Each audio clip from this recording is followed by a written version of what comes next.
Good afternoon, my Real News Midday TV family. Welcome back to the channel for another news update. And in the news this afternoon, suspect seeks prayers before murder confession. Two shocking revelations hit the tight-knit communities of Retreat and Girlstown Lane in Glen-Gulf, St. Catherine yesterday, when a man reportedly confessed to killing and burying a missing woman in her own yard.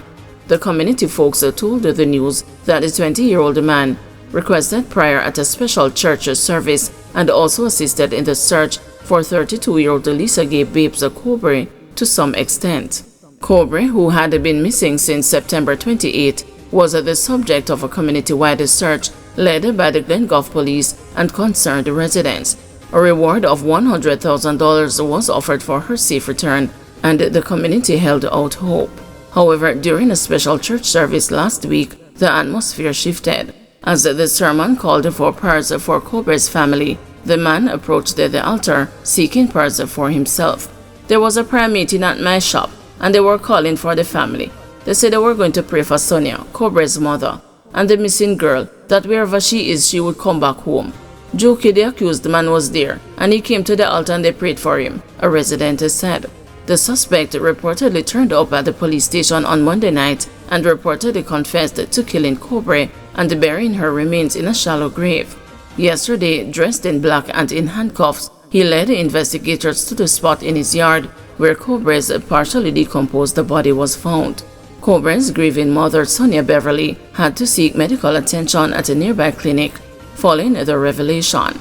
Beverly, a mother of 4 daughters, was the mother figure in the suspect's life since he was 10 years old.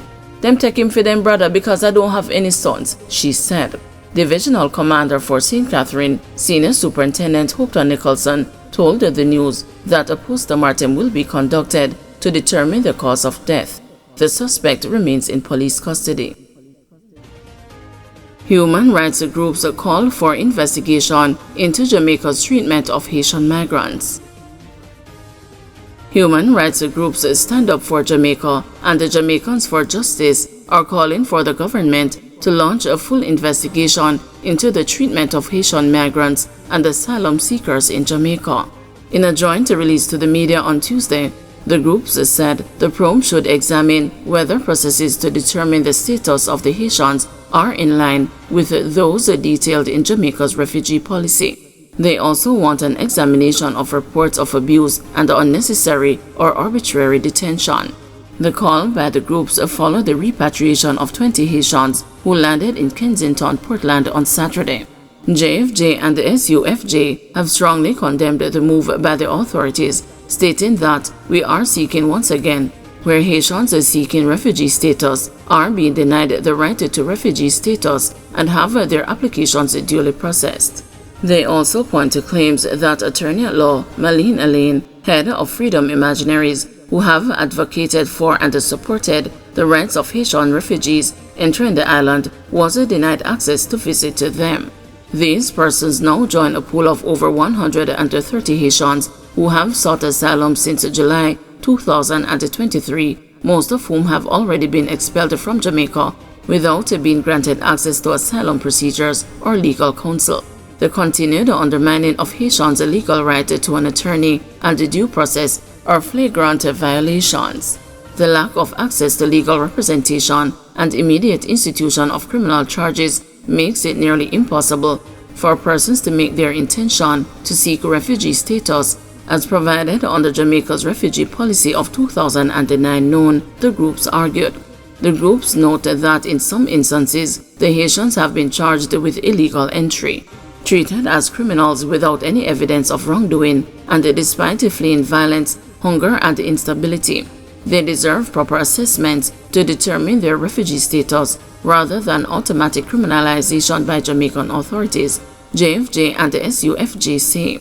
The groups are urging the government to heed the call from the UN Refugee Agency to suspend the forced return of Haitians and uphold its duty to protect those seeking refuge from persecution and harm. KSAMC prepared to name and shame companies owing millions in fees. The Kingston and the St. Andrew Municipal Corporation says it is prepared to make public the names of advertising companies that owe the municipality millions for billboard advertising across the corporate area. Speaking at Tuesday's monthly meeting of the KSAMC, Mayor Andrew Swaby said he has instructed the Revenue Department to increase its efforts to collect the monies owed to the municipality. He noted that a meeting was held earlier with these agencies to discuss their debts and the proposed payment plans to settle their arrears. While some entities responded favorably and have made a full or partial payment, others have remained delinquent, the mayor noted. Subsequently, I have asked the CEO and the Inside Counsel to write to these companies, outlining to them the impending course of action if outstanding fees are not paid, Swaby said. We have pretty much exhausted our efforts in trying to collect these monies.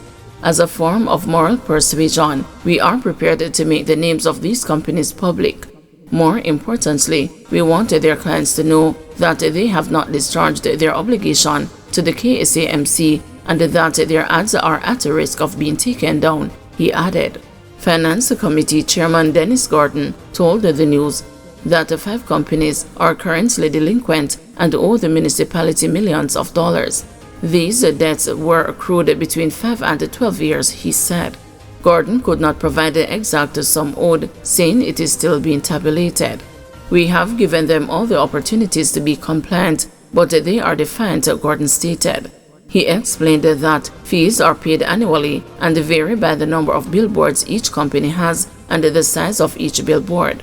Gordon, however, acknowledged that there was a breakdown in the processes at the KSAMC that caused this situation. The truth be told, we are also complicit in that our enforcement was not where it ought to be, so we are not blameless in the collection effort. But as you know, the citizenry is demanding that we provide the services, and to provide the services, we have to increase our inflows, and so we are looking at all areas where revenues are outstanding, he said.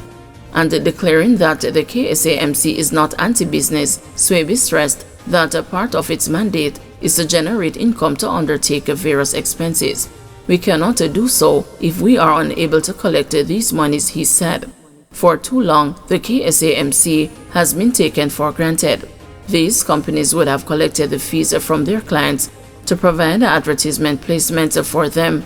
However, they refuse to pay KSAMC their fees. This practice is unacceptable and will not be allowed to continue, he said. The municipal corporation on Tuesday also approved a budget of more than $5.3 billion for the revenue and expenditure budget for the year 2023-2024 and $5.2 billion for 2024-2025. In the meantime, Gordon said that the Auditor General's Department look into the finances of the municipality under the previous council term is ongoing. He had stated his intention to request an audit after alleging that the former administration spent more than $80 million above the approved budget for salaries. Guys, thanks for watching. Please join us this afternoon at 2 p.m. for another news update.